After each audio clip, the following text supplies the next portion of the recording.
So today really is our annual general meeting, our AGM, but it's also 30 years of PCD.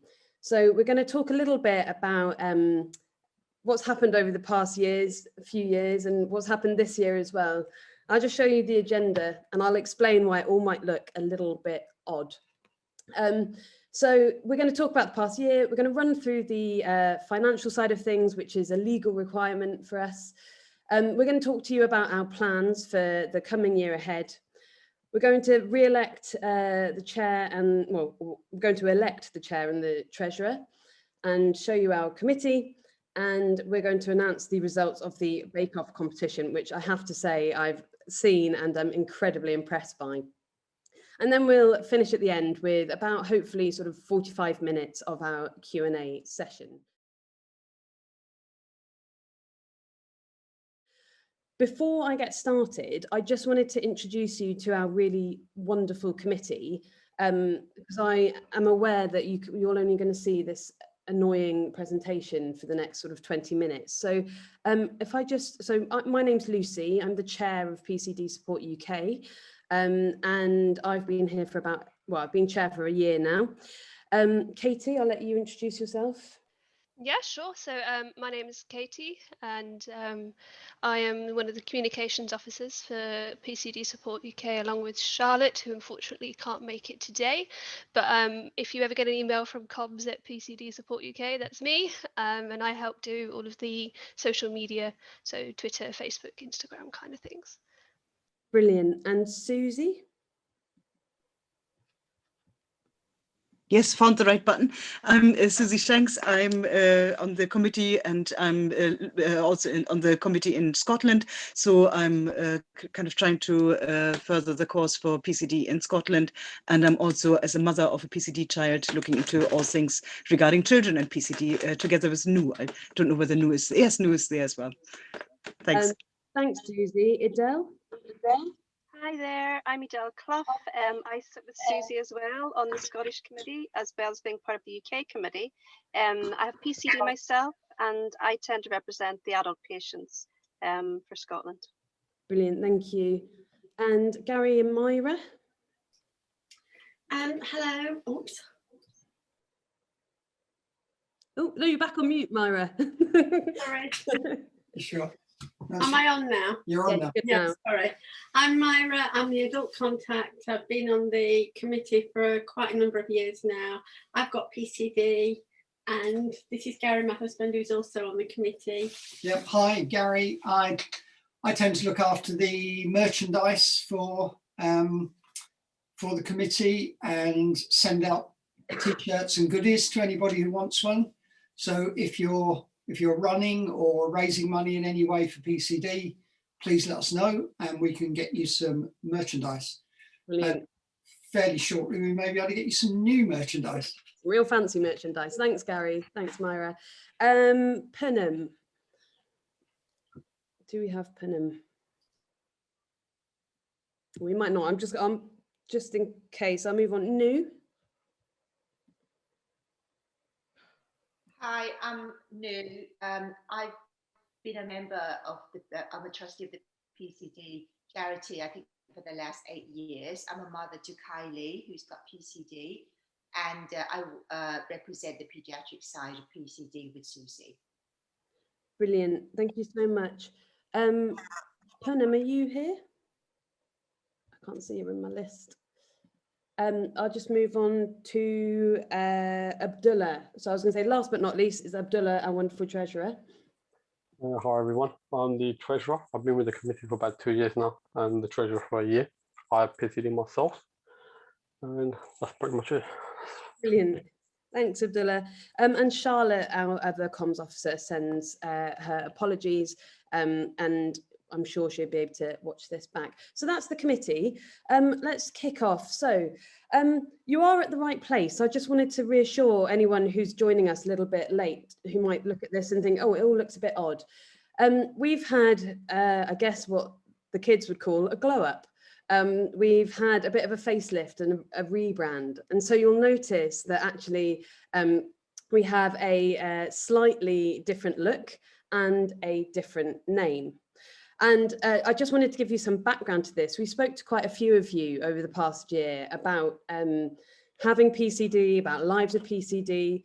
And a lot of people said, well, you know, we always talk about it as a lung condition, but actually it's my sinuses that really do, you know, really get on my nerves, that are really bothering me, or it's my hearing that's really bad.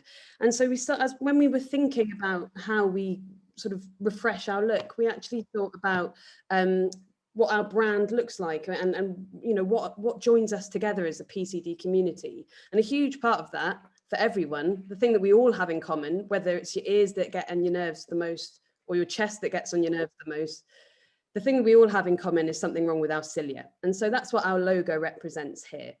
So we spoke to a lot of really brilliant people, including Claire at Southampton, who helped us understand the different types of ciliary beating dysfunction.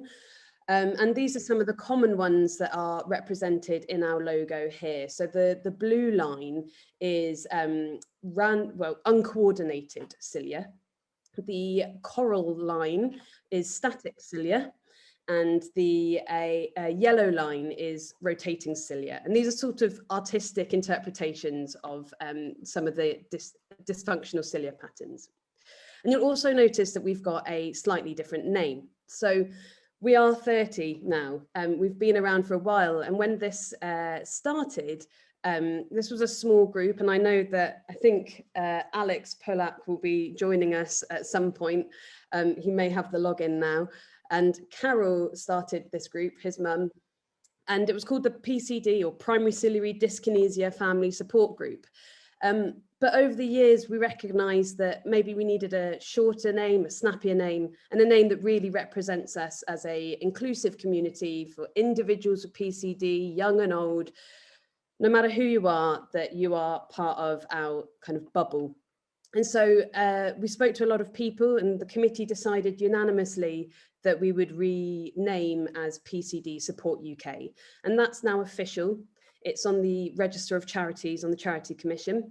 And so you'll notice that most of our social media accounts and our accounts like Just Giving will be, if they haven't already, are changing over to represent the new name and the new logo. So this is what you'll see from now on.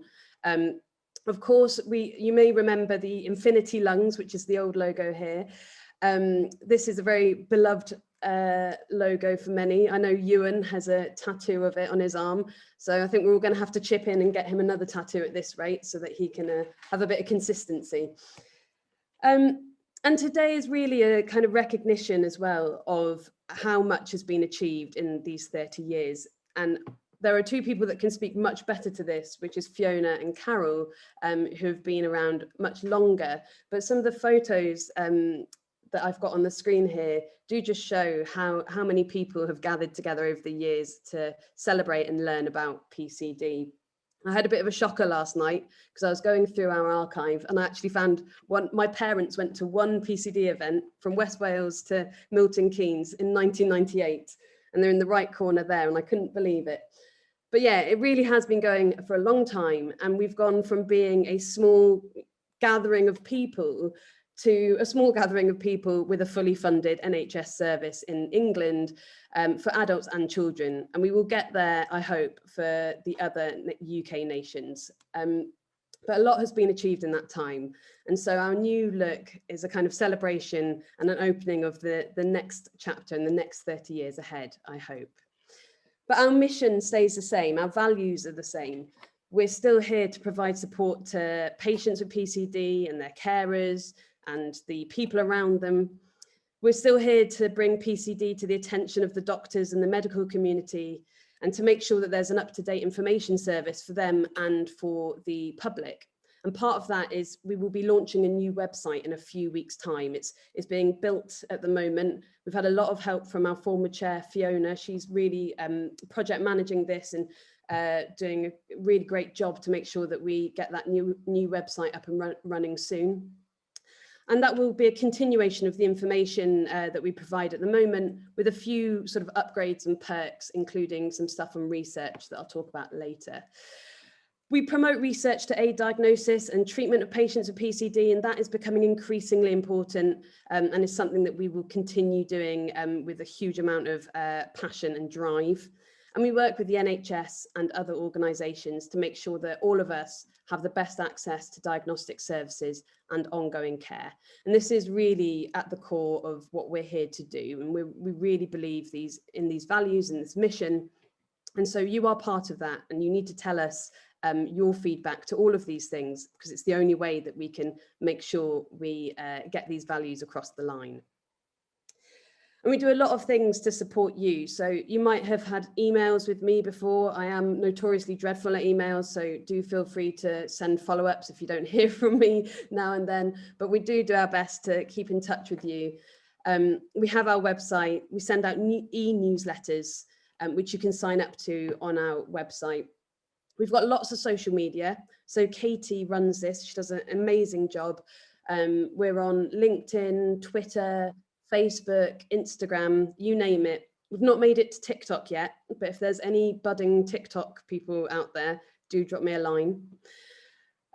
We run Pcd Live Talk, so these are a bit new this year. And what we're trying to do is, we know that we've got all this expertise in our broader medical community and other sort of professions.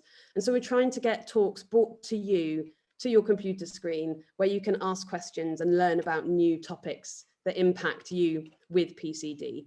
And so we've done quite a few of these. We've had everything from psychology to physio. We've had things on genetics, and we will continue doing these. And I really please invite you to come up with some ideas for new topics, because we'll go out and find the people to talk about it. But we need to know what you want to hear or what you want to see. We have Health Unlocked, which is a site that I recommend joining. You can ask questions, and it's a community, and we've got a PCD profile on there. And we continue giving out small grants to people. This year we gave out grants for exercise equipment for people that were unable to sort of access outdoor space. And we've given a few grants for other things, bits of physiotherapy equipment and similar. We do a lot of raising awareness. So we see this as really important for making sure that people with PCD get diagnosed faster and that we get better treatments. And so we've been part of lots of activities with the European Respiratory Network. They've just set up something called their Clinical Trials Network, which is going to try and get better treatments for PCD. And we'll be speaking about that in the coming weeks, but we see that as a really exciting new thing on the horizon. We do a lot of awareness raising with Rare Disease Day. There's the Beat PCD, which is a European collaboration of researchers that have got 7 areas of work that they're trying to research. And that's going to hopefully have huge impact on what we know about PCD. We've helped design the PCD COVID study. So if you haven't heard of this, please let us know, and we will send you links. It's all over our website and social media as well. But it's a really important study that is looking at COVID in the PCD population. And it's a global study at the moment with I think it's got about 600 people on it. We give talks to students and to doctors and people that are training. So we've given talks to genomics students at Cardiff and Southampton this year. We've spoken to students at Oxford University, just trying to raise awareness so that actually when medical students become doctors, they can pick up PCD quicker. They're sort of on their radar. Susie has been instrumental in a huge opportunity with the Chan Zuckerberg initiative, which has been really exciting. And we look forward to seeing how that develops. And we are attending conferences as well. Conferences have been a little bit less this year just because of COVID. And so research, I spoke about earlier, is hugely important to PCD, and we need more of it. So we've actually contributed a bit of money to the COVID PCD study. We help with recruiting participants for research. So there's lots of researchers that come to us. They might be master's students, PhD students, or these are the clinical teams themselves, the doctors, the nurses, the physios. People come to us and say, we need some people to get involved with our PCD research, some some families with PCD or individuals with PCD.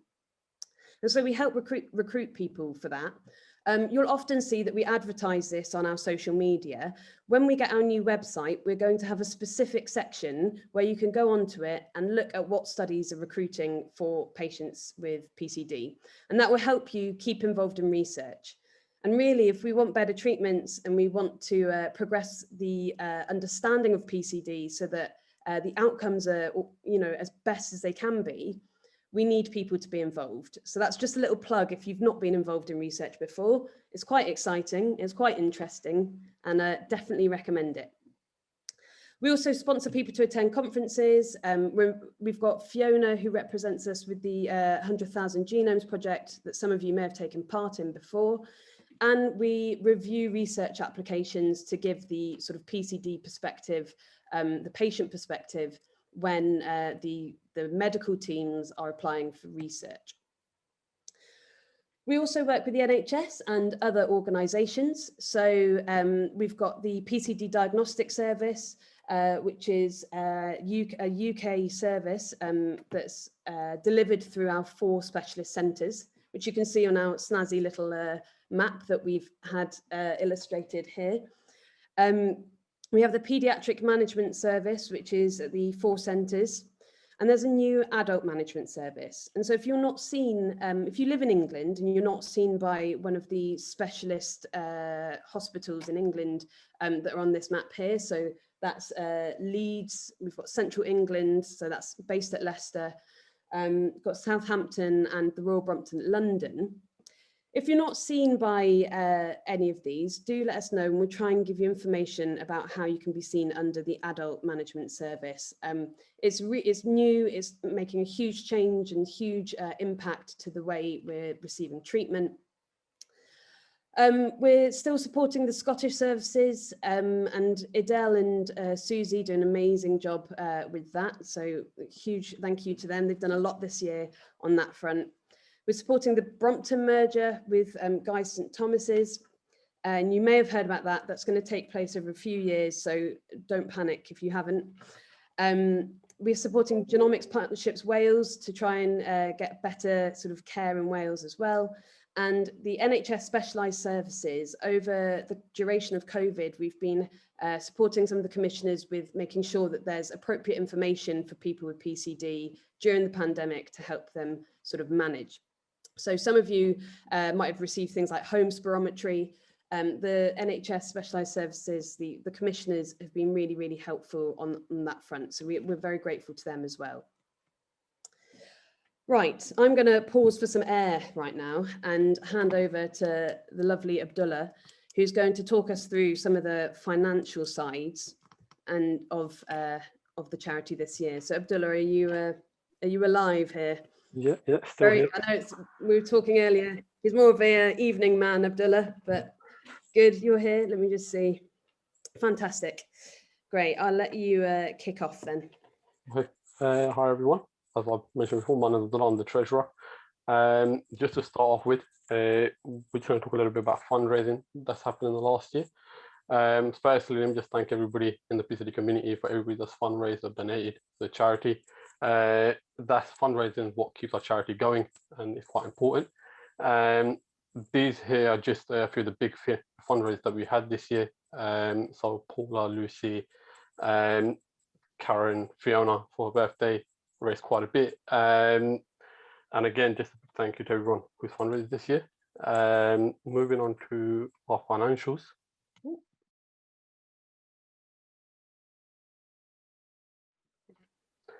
So looking at our financial review, again, if you look at a cash reserve, we've had quite a healthy cash reserve this year.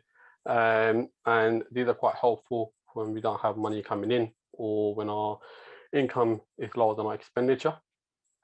So if we look at the breakdown of income this year, you'll see our donation of fundraising this year is about 25,000. This is again from your fundraising activities that we talked about previously. And also we were offered a £10,000 grant from the Coronavirus Community Support Fund. And again, every year we get £1,500 from each of the PCD centres to help with our website running costs. Now, expenditure this year has been a lot lower, especially in events and marketing and conferences. That's mainly because our events have been now online. There's been much lower cost to it, and we haven't had a PCD day for about 2 years now.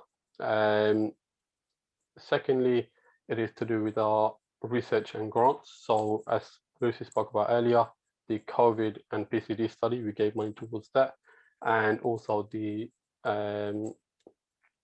exercise equipment grants that we've given out.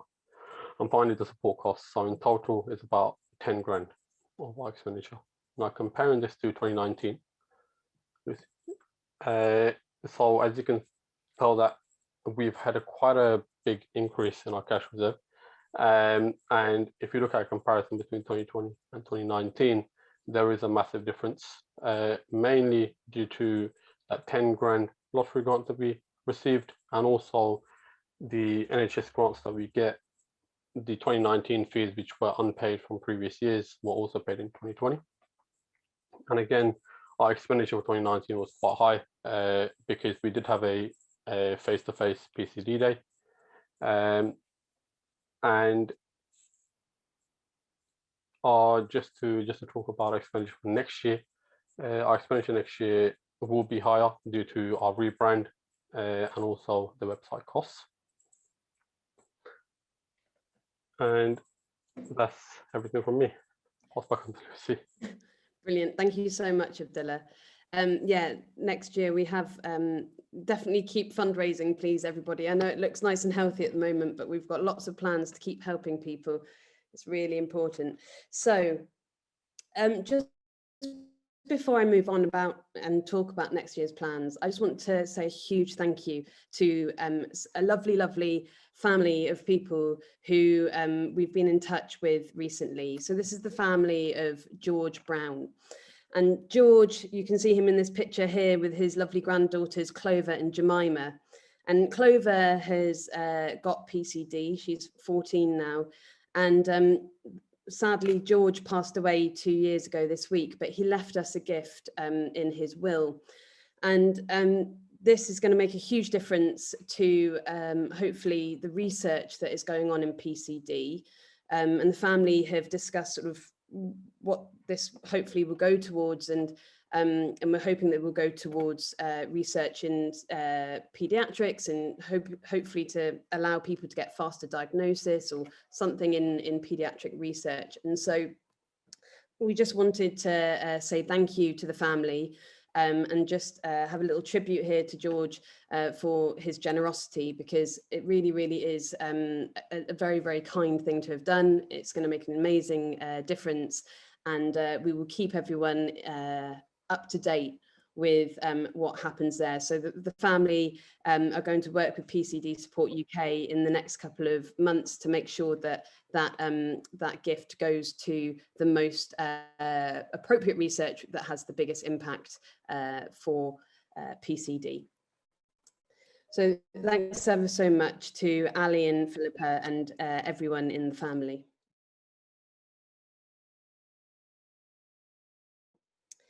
So plans for 2021-2022. So we are going to keep supporting you, of course, keep being in touch with us. We love hearing from you.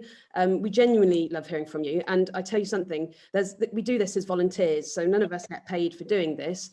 And we get a lot of emails, and there's a lot of work to do. And nothing makes my day more than hearing from someone about how they're doing, if it's good, if it's bad, you know, having a call with people, it makes such a difference. It's such a meaningful thing. And it reminds us what we're here to do, and it's here to support you guys. So please do stay in touch and never feel that you're, you know, a bother in any way at all, because you're not. We're going to keep working with the adult clinicians to make sure that our adult service is embedded. It's rolling out at slightly different rates across different hospitals. So, but it is rolling out and it is happening. And many of you will have benefited from this already. We want to push for more welfare support. So we get a lot of contact from people who maybe are struggling and they can't do, for example, PIP applications. So that's a type of disability benefit. And we want to make sure that perhaps in the future there's more provision for that comes through not the charity, but through other means via our clinical teams maybe, or similar. So we will be discussing that this year. We've got a great medical board meeting. So I rewatched the AGM from last year and we were saying, oh, we've got a medical board meeting, we're going to do it next year and it will go ahead. Here we are a year later and we're going to do it next year. And it will go ahead, I hope. This is COVID depending, obviously. But the medical board meeting, we do it every 2 years and it gets all of our researchers and our doctors together in a room and we get everyone up to date with the latest research. We've got a new website coming soon. We're going to continue with our PCD Live Talks. We're going to have more and more research opportunities. So you will be able to get involved with hopefully more studies.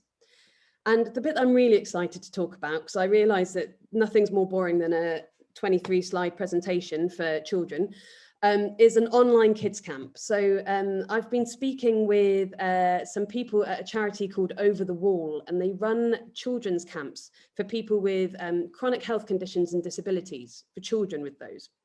But normally they're in person, and they've never been able to allow people with respiratory diseases like cystic fibrosis, PCD, other kind of respiratory diseases like that. They've never been able to have them together in person because of the infection risk. But they've agreed to do an online kids camp, and these are really exciting. They take place over a whole day. You get sent this big box of goodies and activities, and they're going to be running a PCD specific one in March 2022.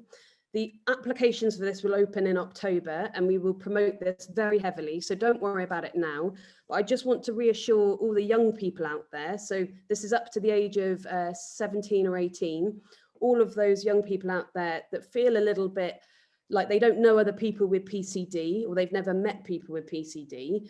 We are trying to work to making sure that you feel more connected. And so we think this is going to be a great opportunity for doing that.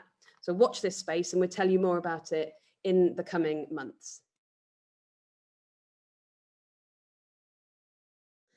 This is the bit of a nervous part because it's the election of officers. It's something that we have to officially do each year. This is, we elect the chair and the treasurer. So I'm not allowed to elect myself apparently, but I am happy to do this for another year. I will say that I will not do this forever, and I don't have the stamina that Fiona Copeland had with her 17 years as chair. So if you think, oh, I might want to be part of this organisation one day, please do get in touch and start getting involved, because it's really great. And one day we are going to need to replace the chair, but for another year, I'm very happy to stand. I just need someone to nominate me. I'll happily nominate you, Lucy. Thank you. And then I think I also need someone to second me, if that's okay. I'd be more than happy to second you. Brilliant. Thank you ever so much. That's very smooth. And then Abdullah, Abdullah, are you happy to be our treasurer for another year? Yes. Yeah. You sounded extremely enthusiastic about that. Yes. But I am very, very happy to nominate Abdullah as our treasurer for another year. Is there anyone who will second him? Yeah, I'm happy to second Abdullah. Thank you. Keep going, mate. Great job. He is brilliant, isn't he? We're very, very lucky to have him. Great. As far as I know, and as of this morning, everybody else on the committee were happy to continue. So we've got Katie and Charlotte on comms. We've got our wonderful adult reps, Myra, Punham and Edel. We've got our child reps, Nu and Susie, and the lovely Gary on our merchandise. So these guys are happy to continue. We all volunteers though, and we always need more people to be involved and more expertise. And in the past we've said we need people for specific roles, and often people don't come forward. So I kind of have flipped this year, and I want to say to you that if you think that you have a special skill or that you can help in some way, it might be helping support with social media. You might be an illustrator who wants to design some stuff for us. You might be a graphic designer. You might do websites. You might be able to give us some administrative support. Anything that you think that you can help us with, do get in touch, because we always need a bit of help. things like legal expertise, or if you've got lots of experience in the charity sector, that kind of thing is really, really useful. And it takes to do. Oh, just going to ask people to mute their mics if they can. Yeah, to do, you can. Sorry. I think Hannah needs to mute her mic. Maybe you can do it for her, Lucy. Okay, I'm just going to let you. I'll let you kick off with the Bake Off, Katie. Brilliant. Hi. So yeah, what an amazing set of bakes we got. You can see a few on this page. I'll just let you take in the delights, and luckily I have some brownies around for me to snack on in a minute, because I am starving looking at these beautiful things. So we've got lungs, we've got cilia, we've actually got looking like TEMs in the middle. You can see you've got the pairs around the outside and the two microtubules in the center. We've got more research-based ones. So obviously we opened this competition to not only our community of PCD patients, but also the staff. So we had some wonderful experience with our consultants as well as research staff. So without spending too much time, we're going to quickly go and have a little drum roll. So first up, we will have, we'll start with the service staff. And we had some fabulous, fabulous bakes, but our winner this year is Steph. So if you'd like to press with this fabulous, fabulous cake. It's a 3-layer lemon sponge with fondant to look like the bronchus and royal icing for cilia. So you can see all of the little cilia that look like hair on the right, with a magnifying glass and some magnified cilia on the left. And you can see that classic structure, which is actually made with a edible icing sheet too. So the whole thing is edible. It's absolutely fantastic. Well done, Steph. Fabulous. Round of applause. Incredible. Incredible, incredible cake. And then, of course, we have a children's winner. It was so close this year. Oh, I couldn't. We went back and forth, me and Lucy, trying to decide which one we thought was the winner. And this year we have decided that it's actually Florrie. Well done for her fabulous, fabulous lung cake, modelled on her own lungs.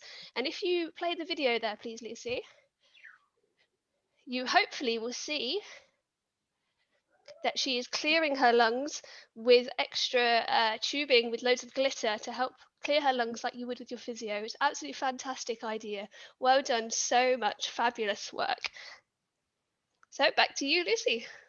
Yeah, these cakes were insane. Really, really, really clever. Really, really clever. We were incredibly impressed with all the entries. So well done, everyone, and thanks for getting involved.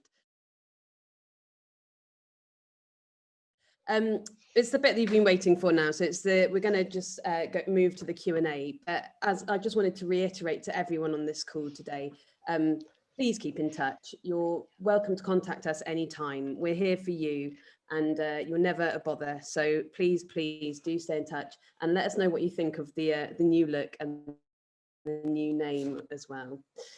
So I'm just going to stop sharing my screen so we can see each other a little bit better. There we go. Katie's going to run our Q&A, and I'll pass over to her to do that. I think, yeah, there we go. Thank you. Well, thank you so much, everybody, for sending in your questions. A few of you have been keep sending some during the AGM as well. So I have caught all of the questions in the chat so far, and we have lots of questions to get through. So I'm really sorry if we don't get to do your question, but I will collate all of the questions and send them out afterwards. If you don't get an answer, we can ask them after today.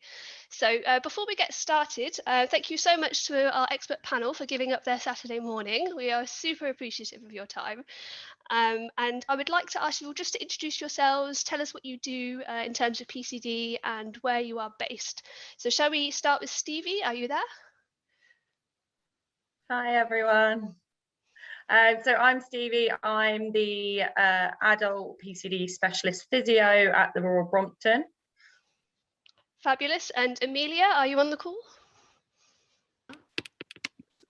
Hi, my name's Amelia Bergusson. I'm one of the adult respiratory physicians in Southampton, and I'm helping I help Mary Carroll to run the adult PCD management service there. Brilliant, thank you. And then Michael. Hi, I'm Michael Obinger. I lead the adult service at Bond. Fabulous. And Evie? Hello, I'm Evie Robson and I lead the North of England Children's Service. I'm sat in the car as well because there's building work going on, so it looks a bit weird. You're not our only car caller today, don't worry about it. Next up is Pleasantine. Hi, I'm Pleasantine Mill, and I'm a basic science researcher up at the MRC Human Genetics Unit in Edinburgh. And so we build mouse models of PCD genes to understand sort of disease mechanisms and to look at therapies going forward. Fabulous, thank you for joining us today. And finally, we also have Andy on the call. Hello, Andy Brackett, clinical psychologist in the Central England Paediatric Management Centre. So yeah, only just recently started. Brilliant. Thank you so much, guys, for joining. We also have loads of other people on this call. I've seen a few names that I recognise. So if the question is not able to be answered by our expert panel, I'm sure there's lots of other people that will be able to help. So moving to our first question, perhaps this could be for Evie. When will children with PCD be vaccinated against COVID-19? What do you think? That's a good first question, isn't it?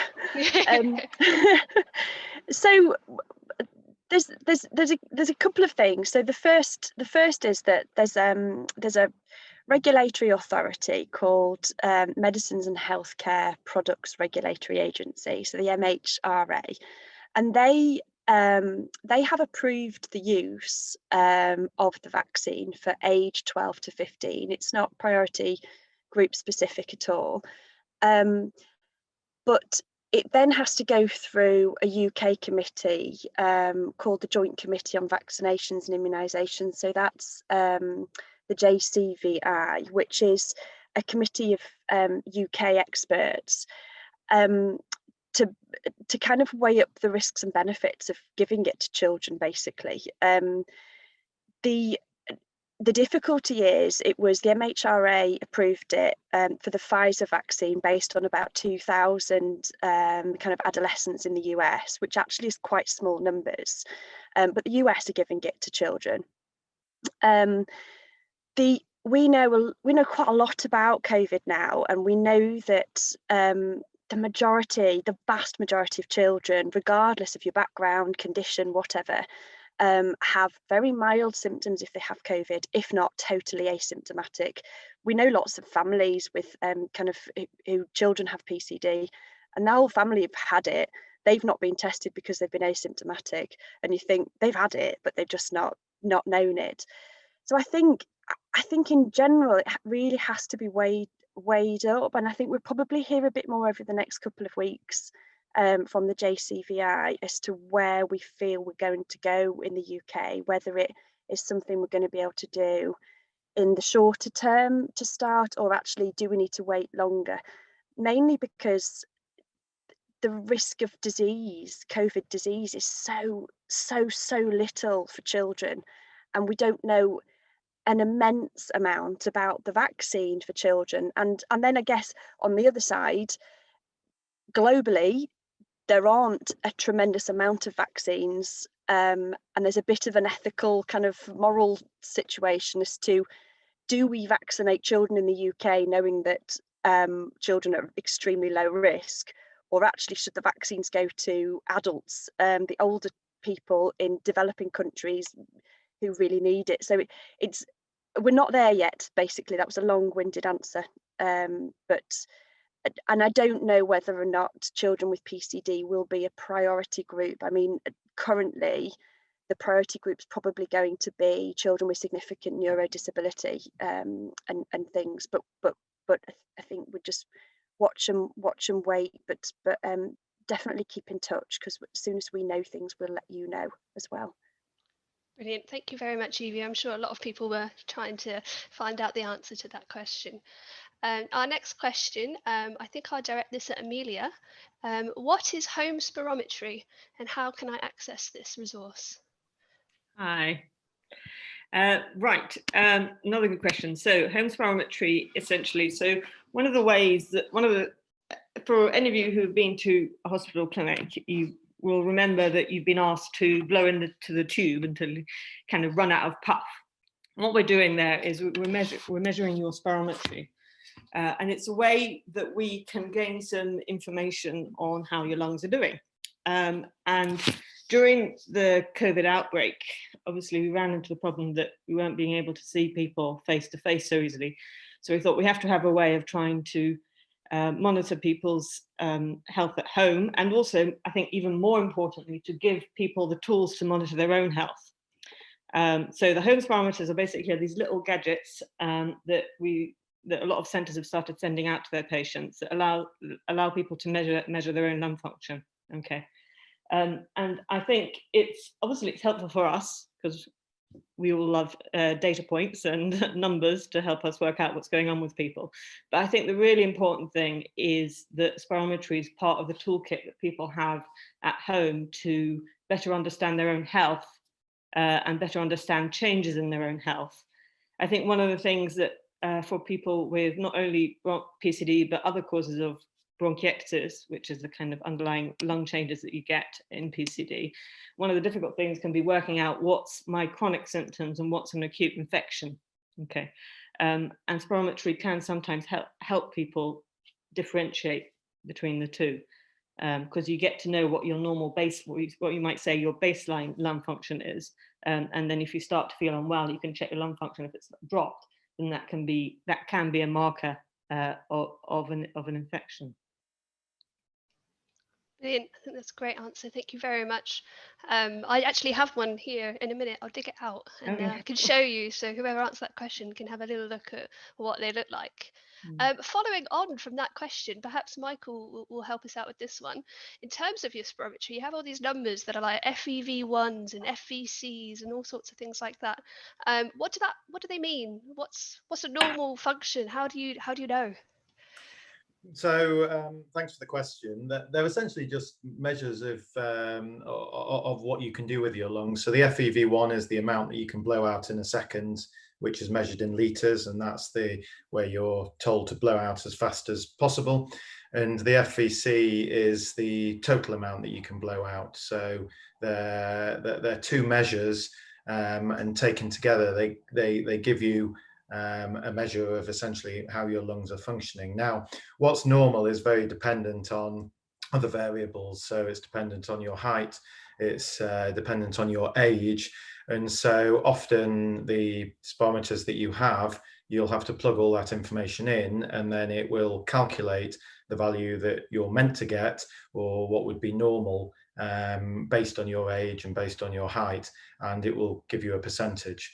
And what we usually do is we can usually follow those percentages over time, just to give us a bit of an idea if things are getting better or things are getting worse.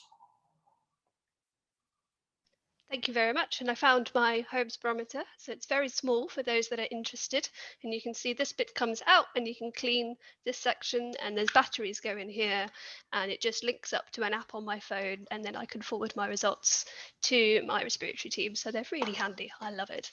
Next question. So perhaps more of a, oh, sorry, Lucy. Just to let you know, so there's just a quick follow-up question to the spirometry, which was how frequently should we update the measurements, especially in children, I guess, for height and weight? Evie, I don't know whether that might be one for you, just quickly. Yeah, we try to get height and weights almost every 3 months, really. It obviously depends how old, because you know well, even when you're kind of adolescent, you have growth spurts. So we want it as accurate as possible, because it does make a difference with your height specifically. It's quite hard because we know that a lot of people can't measure heights very easily at home, especially with children who are kind of running around and not stretching properly. What we tend to do is measure heights when we see people in clinic, and then we've got a baseline, and then as much as possible at home every few months or something. That's what we tend to do. Brilliant. Thanks for the follow-up, and cheers for picking out the question there, Lucy. Moving on from spirometry, I have a bit more of a genetics-based question. So perhaps this is more in terms of Pleasantine, if you could answer. So if my first child has PCD and I'm pregnant, what is the chances of my next child having PCD? That's probably one for the genetics counselors more than me, because it really depends on what the gene is and what the family inheritance looks like, because we know that there are different models on how this can be inherited. So it's really good to sit down with your genetic counselor and have those conversations early.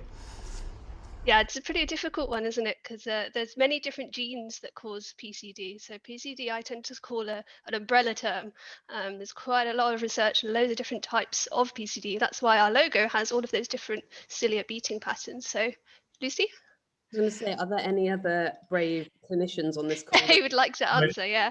I don't mind saying, assuming that you've got the same father or the same mother and the same parent couple, if you've had, given it's a recessive inheritance, if you've had one child with PCD, then you're both going to have one similar mutated recessive gene. So the chance of your next one also having PCD will be 1 in 4. So 1 in 2 times by 1 in 2. Generally, for most of PCD. There are a few other sort of slightly odd inheritance patterns, but by and large, that would be a 1 in 4 chance. Genetics is this little black box of mystery, and in my experience, it can get very complicated very quickly, can't it? A little follow-up from that actually is, if I have PCD and I would like to have children, what are the chances that I pass that on to my child? Anybody want to pick that one up? Do you want me to? I don't want to sort of carry on, Michael, if you're happy to answer. So that's more difficult, and that's significantly less likely, because there's lots of different PCD genes affecting lots of different parts of the cilia construct. So if you yourself have PCD, that means that you yourself must have 2 of the mutated genes in order to have PCD. So you will definitely be passing one of those mutated genes onto your child. But in order for your child to then actually have PCD, the father of the child would also need to be a carrier of exactly the same kind of mutation. And because there's so many mutations, the chance of your partner also having exactly the same mutation as you is pretty unlikely. So the chance of you spreading it onto your child just from yourself having it is very unlikely. So very different to if you've already had one child that we just talked about, because there you know that both you and your partner both have a mutated gene of exactly the same type of mutation to pass on. Brilliant, thank you so much. Just jump in and say that it is very gene dependent. So there's over 50 different disease genes for this so far, and not all of them have exactly the same inheritance. So I would just caveat, for most of that is the case, but it is not for all of it. So I just, it is very dependent on the gene. And I think it's worth talking to, kind of following on from what Michael was saying, talking to your PCD team as well, if that's what you're hoping to do, because it depends on the family dynamics, the situation, the kind of in some families it's absolutely normal to marry cousins, that type of thing, and that makes a difference. So definitely talk to your team and see whether or not it's actually worth having some speaking to a geneticist about it in more detail. Brilliant, thank you everybody for your continued answers together. I think it's very helpful to have you all here. So moving on to something more physio based. So perhaps Stevie and Andy will tag team this answer. We have a question of, how do I motivate my child with PCD to do more physio? Do you have any pro tips? Hi, that is such a good question, and obviously something that we have a lot of experience with. So I actually work with adults now, but I have worked with children with PCD as well. And as you can imagine, it can be really difficult to engage when their concentration is all over the place. And admittedly, physio isn't the most exciting thing that they want to do in their day. Obviously, ideally, we try and stick to a very formal regime of like very specific physio. But I think probably the best way to engage children, if you can, is exercise. So that's what we often do if we've got a child in the hospital that has come in for IVs and we can't get them to do their formal physio. We're like, right, let's go and play. Let's do loads of running, jumping, things like that. The other things that can be really good is blowing games are a nice way to get kids involved. So we often try and do something called bubble pep, which we can add glitter and food colouring to the water to make it look all fun and sparkly.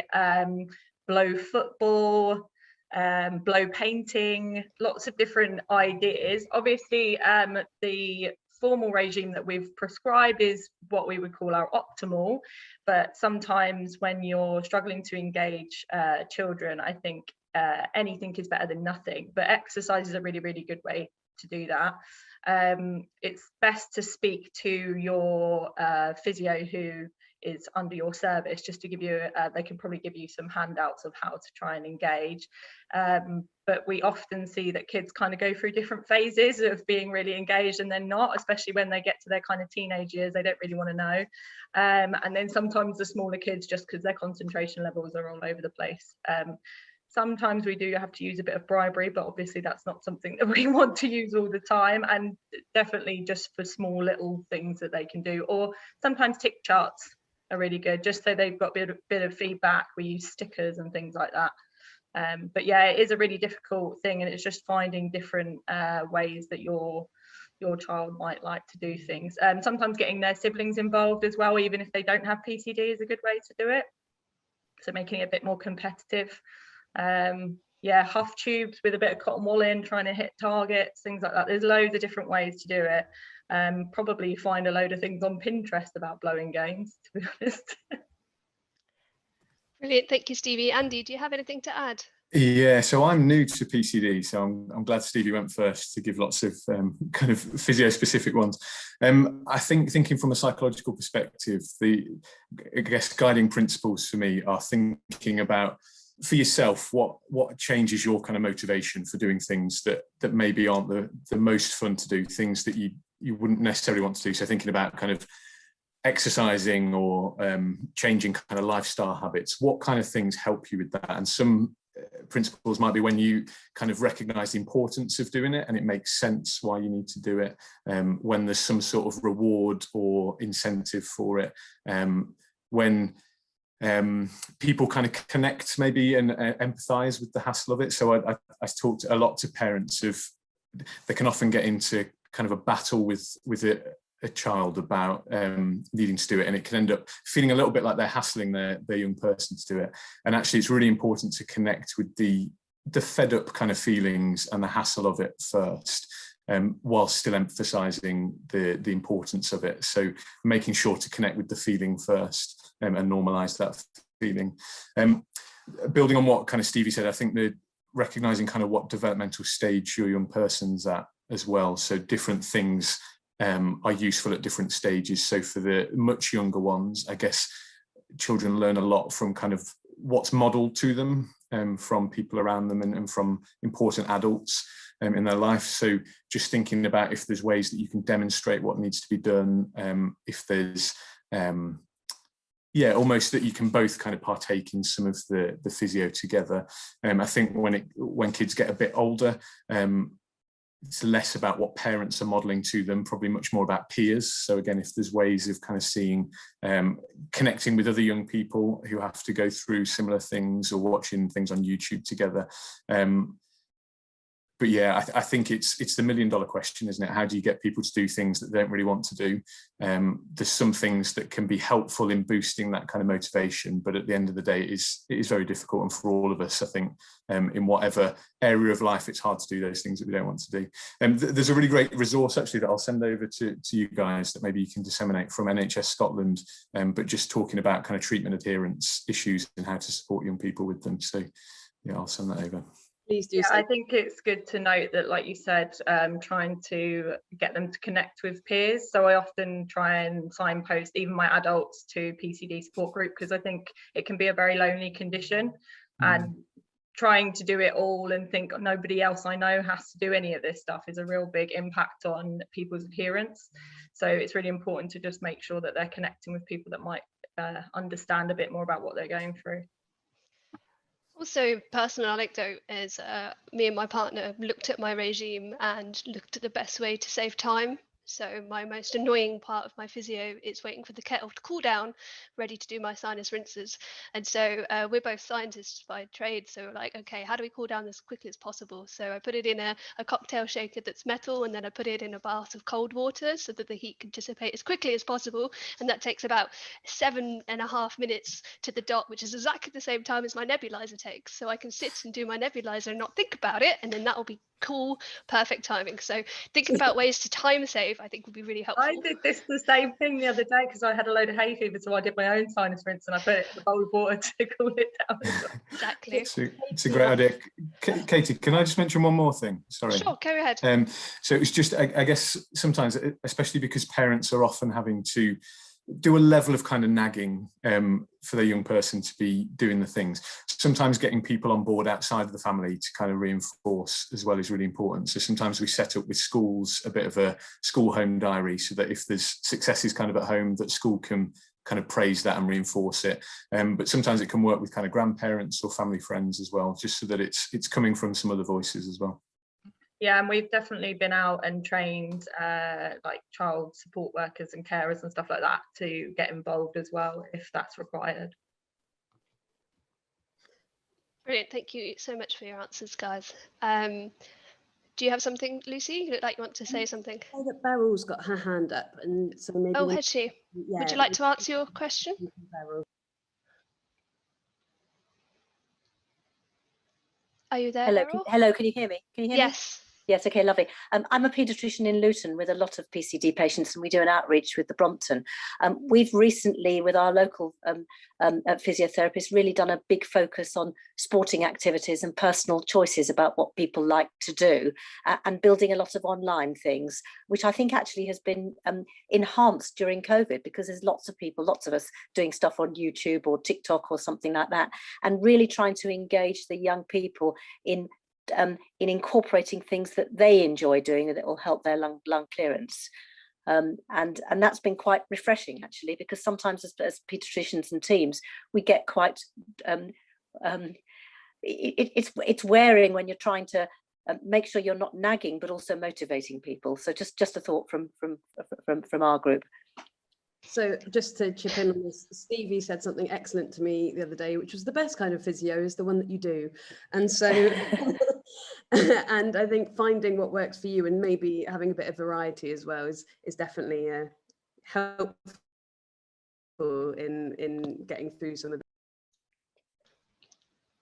Brilliant, thank you. If you have more questions, everybody, if you think of anything while we talk, please just put them in the chat and we will continue asking, or put your hand up and feel free to ask. Moving on to a little bit more research-based question.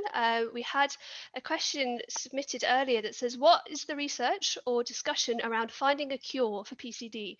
And I think this person has read a lot about the new CF drugs, the Kaftrio drugs, and wondered what is being done in research in PCD. So perhaps Pleasantine might be able to start off here. So, I mean, while PCD and CF are sort of very similar in terms of airway disease, they're also very different. So for PCD, as we said, there's over 50 disease genes that are implicated in it. And for CF, there's only one. And it is something that is targetable by drugs. So you can improve the function of the protein that has a mutation in it with some mutations with the drugs. And so this is where we talk about precision medicine. So why it's really important to know what your mutation is in one gene.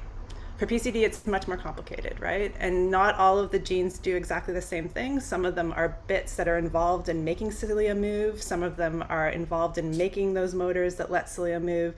Some of them are involved in the differentiation. So I think the scope for how we're going to get at this is going to be more difficult, but there are things that are coming online in terms of cure. So people are talking about gene replacement. So that means that you can replace a gene product. At this point, what looks most promising is probably going to be RNA-based technologies, and I think these are entering clinical trials. And so that's why it's really important to know what your genotype is, and also to your phenotype. And so this is what the mutation is in your DNA, so your child or whatever, and that will help segue you into these clinical trials that we were talking about with Lucy a little bit earlier. There's other ways too. We've been talking about genome engineering, so fixing mutations perfectly, but those are much further off. But those again would possibly be curative. So there's a lot of work that's going on in the background, but it is very much still very preclinical for most, although like I said, augmentation looks like what's going to be possibly coming forward into clinical trials. That sounds really exciting. Can I just ask maybe Michael or Amelia or Evie to just any tips on if people don't know, you know, it's quite interesting for people to know their genetic mutation. If they don't know it, how can they find this out? And is this sort of possible for everybody? So I can start off, I think. Okay, so when people are diagnosed with PCD, particularly if they're diagnosed through one of the diagnostic centres in the UK, we typically take samples, blood samples, to check people's genetics. Now, so you may be able to find out your genetics through the diagnosis, or if you came into PCD services in adult life but were diagnosed clinically many years ago in childhood, you can still go through that diagnostic testing process. And certainly at Southampton, we when we get new adult patients and referred in from other clinics, we do like to try and go through those diagnostic steps again. However, it is important to remember that we can't always identify causative genes in PCD. Roughly about a third of patients with PCD will not have fully documented genotype, which we recognize as having caused their PCD. As others have said already, genetics in PCD is complicated because there are so many different genes, and also a lot of the genes are quite large. Okay, so you get a large number of mutations that can be involved in PCD. However, we also know that there are a lot of mutations that we call our unknown significance, i.e. they're not the exact kind of normal genetic code, but we don't know if that abnormality is actually disease causing. So we have to put the results of someone's genetic testing alongside functional tests, so things like nasal nitric oxide, electron microscopy, or high-speed video microscopy, or immunofluorescence and other things. Some of you might have been involved in the 100,000 Genome Project. The first-line genetic testing that we do in most centres looks for kind of the most common mutations, but then there was a project that where they looked at they sequenced the genome of 100,000 people, and that identified some more people. But there are some even more new technologies coming on, like RNA sequencing analysis, to look for more unusual mutations. So there's a bit of a spectrum for working out the genetics of patients. It can be quite complicated. So just to kind of extend on that, so Michael or Evie, so kind of you're a parent of a child with PCD and you don't know their mutation, can you request that? Yeah, I was just going to mention on a more general point, just kind of adding on to that, was probably until about a year ago, funding was quite difficult with getting genetics of PCD, and obviously our diagnostics have come on so much in the past 5-10 years. You know, now we're suggesting that we've got probably 50 genes that we know of. We didn't know that 5-10 years ago. So, you know, if you're an 11-year-old, you might not have, you wouldn't have had your genetics done, wouldn't have even been a thing when you were little. So what we're trying to do now is a bit of catch up. It is available, it should be available to everybody in the UK now. A little bit of logistics, it probably should come through kind of PCD centres rather than, because it still costs money. You don't want to be doing PCD genetics on everybody. You have to have enough reason to have them done. But we're trying to catch up. So what we'd love is for families to say, yeah, we would like ours done, and we're trying to do that when we know we're trying to catch up on people on their annual reviews and general clinics and say, oh, you haven't had yours done, can we do it? So as much as possible, we'd like to do that because clearly it's really important as we go forward.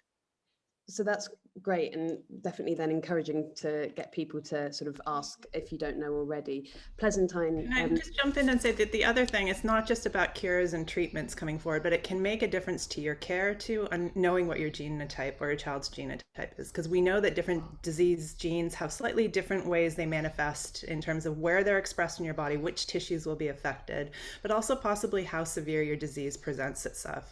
We don't fully understand why certain disease genes are worse than others. So people with mutations in CCDC39 or CCDC49 seem to have worse airway disease. And there's a lot of discussion that's going on that we now understand structures of these proteins and what they're doing, but we still don't understand why the diseases work. So it's giving us, new answers, give us new questions, and this is why research is really important. But for patients, it can make a difference to how you're clinically managed, how often you need to see your team, and also too then therapeutically going forward, it may change what is available to you. So I've had a couple of direct questions, which is just why I'm going to ask these. Sorry to commandeer from Katie here. Someone has asked me, how far along is the work to catalogue the phenotypes and symptoms which appear to be typically associated to certain PCD genes? So it's a bit of a long question, but can you tell what kind of symptoms are most attributed to certain mutations, I guess, or certain PCD genes? Pleasantine, I don't know if that's something that... So that's what the patient registry is. And so I'm not directly involved with that. And that's different between North America and with Europe. But that's where what we call natural history. So that's where patients and their families get to tell us what their children or themselves are doing and how things are changing, how the disease evolved. And I think that's something that's a process in the works. And I think that's going on. And then there's clinical notes too, and the clinical studies. So these often become research-based papers, but it's collating all that data. And again, there's been a lot of talk with the clinical trials network that's going to start in Europe about having sort of these, what we call phenotyped patients. So the ones you may want to prioritize for therapies to begin with. Brilliant, thank you. So a question that I've got from a medical student, actually. She has asked, is there any advice on managing PCD and reducing the risk of COVID-19 when entering the work, especially as she is now going to be into hospitals? Does anybody want to answer that question? Perhaps any of the adult consultants, Michael, Amelia, or... They don't look like they want to answer it. how do we make sure that we're safe, and how do we keep our PCD under control, especially with these extra threats, I suppose, is really the question. Yeah, I mean, I think it's difficult with regards to COVID-19. I mean, there's protection in place in hospitals, for example, PPE, and people are getting tested obviously a lot more. But I think you probably need to have a look at your own sort of risk, and how ill you are and those kind of things with regards to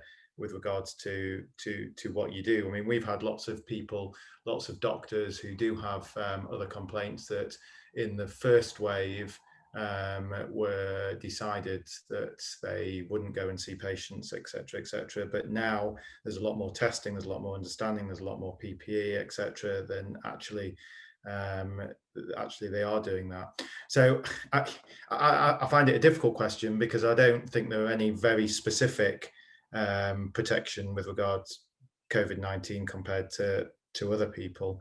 I don't know if anyone else, I don't know if you look like you've taken a breath in, Amelia, like you want to say something.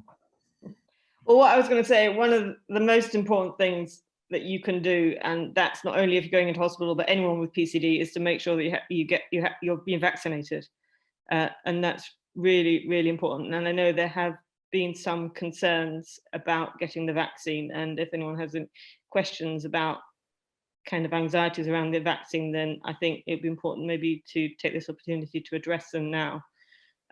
So being fully vaccinated will help protect you.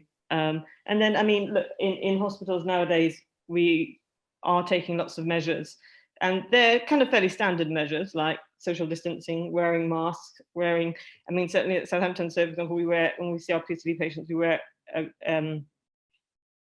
lost my words now. Gloves and apron, that's the word I was looking for.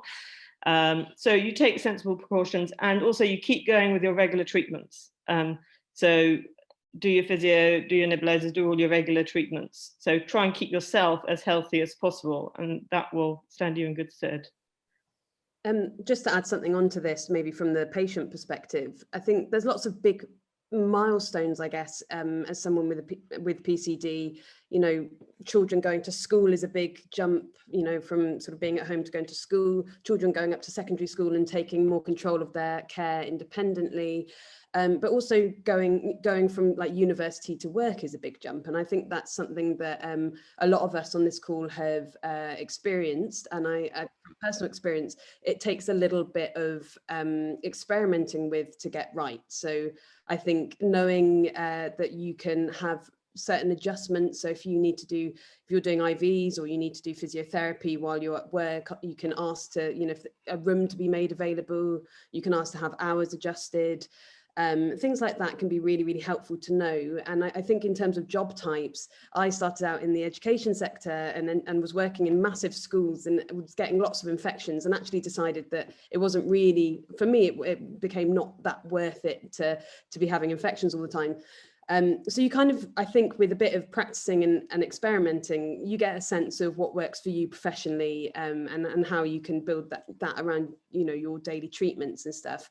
And I think it's a bit different for everybody. So I know Katie will be different to Abdullah, who will be different to Punam in how we manage sort of work and PCD. And really, it's, I think, a bit of a experiment. But that's really, really helpful. Thank you.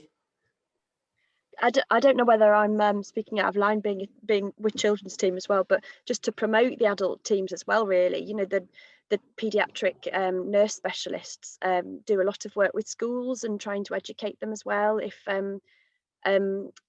required. And I don't know whether people would feel it's worth speaking to the adult nurse specialists as well if they're really struggling with particular aspects with kind of going into the workplace and things. That might, I don't know, that might be a possibility.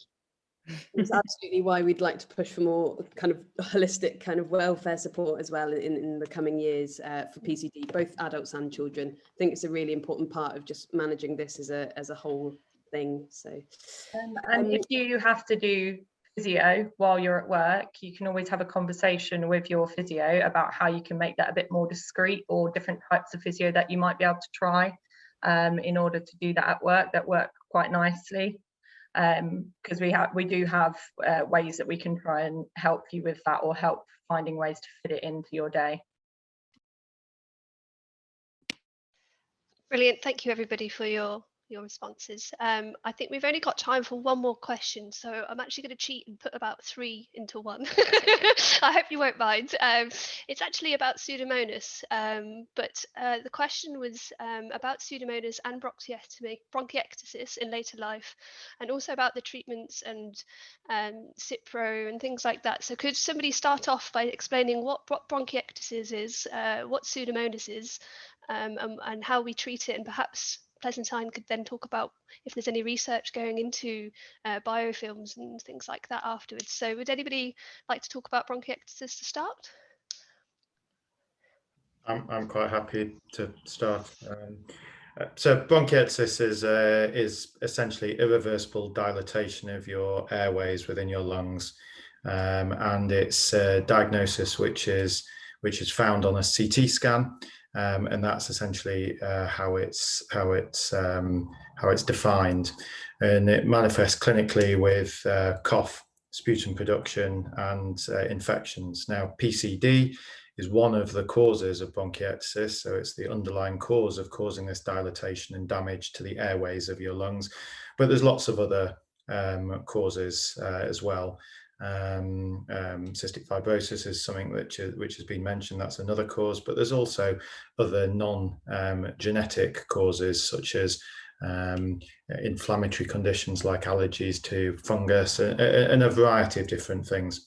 So that's what bronchiectasis is, and with this dilatation you can often get mucus pooling and have difficulty with getting mucus up, which can lead to some of these infections, and you can get more damage and more extensive bronchiectasis, and that can provide a home which is nicer for certain microbes and bugs to live, and Pseudomonas is one of those microbes that can make a home there and can be quite difficult to get rid of.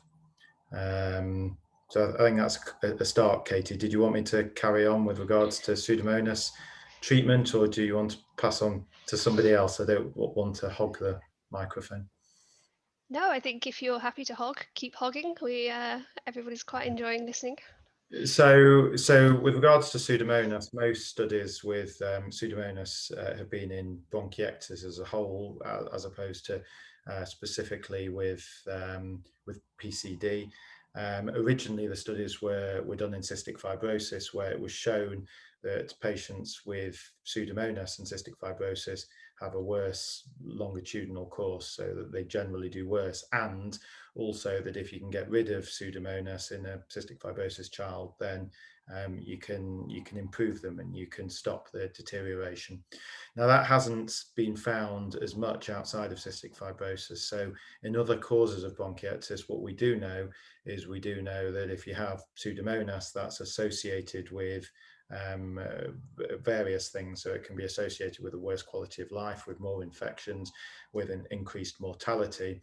But it's hard to be completely definitive as to whether it's the Pseudomonas causing the deterioration, or that there's some other deterioration which has let Pseudomonas get in.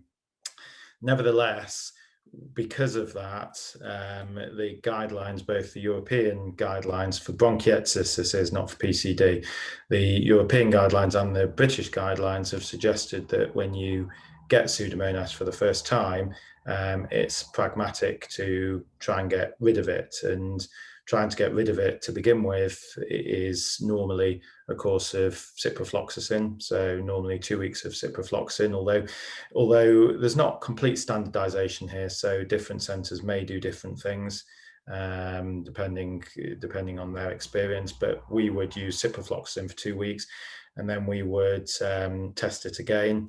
If it's still there, then we would have a discussion with the patient as to whether to go on for more intensive and invasive treatments or not. And it's not always an easy discussion for several reasons. Firstly, because in bronchiectasis, we don't know for sure that getting rid of it helps with the long-term progression. Secondly, the more intensive treatments, the chance of getting rid of it at that stage is probably only about 50 or 60%. So it's quite a burden of treatment without guaranteed success. So we would often have a discussion with a patient, but would normally offer them other routes to try and get rid of it if it was the first time. And normally we would then give intravenous therapy and nebulized colomycin.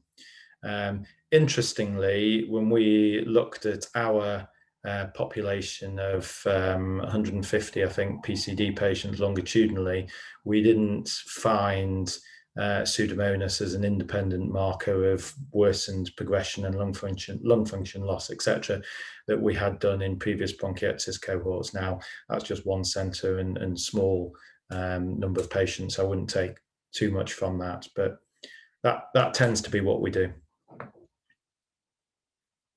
Brilliant. Thank you very much, Michael. I think that's about it. So, Lucy, back to you. So if there are any other questions, obviously feel free to put your hand up now, or you can just interrupt me, or you can email us, and we'll try and keep going and getting more responses. Just wanted to say a huge thank you to all the clinicians on the call today. I appreciate that you're giving up a huge amount of your weekend to do this, and it really does mean a lot to everyone here. It's really helpful. These are often questions that you don't really have time or remember to ask in clinic. So it's really great to have this opportunity to hear your answers to those. And just to say thank you to the entire community here that we've got. Really appreciate that you've given up some time today to come to the AGM to celebrate the 30 years and all the amazing achievements that have happened in that time. I just want to say a huge thanks to the committee as well, because you guys do a huge amount of work behind the scenes, around squeezing it around your day jobs and looking after your babies and children. And it really, really does. Yeah, it works. It does work, and it really makes a difference, I think. So thanks so much to the committee. Do get in touch with us. We will tell you when the new website is up. Fiona, who I can see is on the screen now, has been working incredibly hard to get this done as soon as possible. And it will be there soon with all this research that we've been talking about today. We will make an effort to link to lots of these studies that we've spoken about, and there's clearly an interest on this call in that. So I'll let you get on with your weekend, and just to wish you all a very, very great weekend. And thanks ever so much for coming to the AGM, and we'll see you soon. You know where you are if you need us. Cheers. Thank you. Thank you. Thank you. Well done, everyone. Thanks very much. Thank you, everybody. Thank you. Lovely to see you all. Thank you. Bye.